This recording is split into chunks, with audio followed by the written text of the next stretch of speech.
நேரமாவது என்ன பண்ணிருக்க கூடாதா? விழித்திருக்க கூடாதா? இப்போ இவங்க என்ன பண்றாங்க அப்படின்னு சொன்னா, அவர் திரும்ப வந்து அவர்களை பார்க்கிற போது அவர்களுடைய கண்கள் மிகுந்த நித்திரை மயக்கம் அடைந்திருந்தபடினால் தாங்கள் மறுமொழியாக அவருக்கு சொல்லுகிறது இன்னதென்று. அப்படின்னா என்ன அர்த்தம் அப்படின்னு சொன்னா, இந்த தூங்கிட்டு இருக்கும்போது யாரையாவது எழுப்புனா உளருவாங்க பாருங்க. என்ன பண்ண கேட்டு நீங்க பார்த்துருக்கீங்களா? ஏதாவது சொல்லிட்டு இருப்பாங்க. ஆனா சம்பந்தமே இல்லாத பேசுவாங்க. ஆமா, தண்ணியில காய போட்டுட்டேன், ஆமா இங்க வந்துட்டேன் அப்படின்னா இவர் எதுல இருக்காருன்னு அர்த்தம். நம்ம எழுப்பிட்டோம், இவர் ரொம்ப பெரிய தூக்கத்துல இருக்கிறாரு. தூக்கம் அப்படி. அப்போ ஆண்டவர் போய் இவ்வளவு சீரியஸா அவருக்கு தூக்கம் வரல. வேதம் சொல்லுகிறது அவருடைய வேர்வை ரத்தத்தின் பெரும் துளிகளா கீழே விழுந்துட்டு இருக்குது. அவ்வளவு வியாகுலப்படுறாரு. முழு உலகத்தினுடைய பாவத்தையும் அவர் சுமக்க வேண்டியது இருக்குது. இவங்க பிரேயர் சப்போர்ட் கேட்கிறாரு. ஏற்கனவே சொல்லிட்டு தான் வந்தாரு.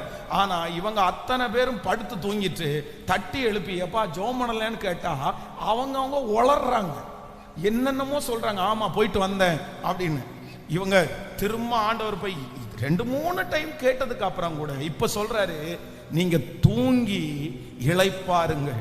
மனுஷகுமாரன் பாவிகளுடைய கையிலே ஒப்பு கொடுக்கிற வேளை வந்தது. இதுல என்ன நம்ம கத்துக்க முடியும் அப்படின்னு சொன்னா, ஒண்ணு நினைச்சுக்குங்க, தரிசனம் யாருடையது அப்படின்னா ஆண்டவருடையது. அந்த வேலையை யாரு செய்ய போறான்னா ஆண்டவர் தான் செய்ய போறாரு.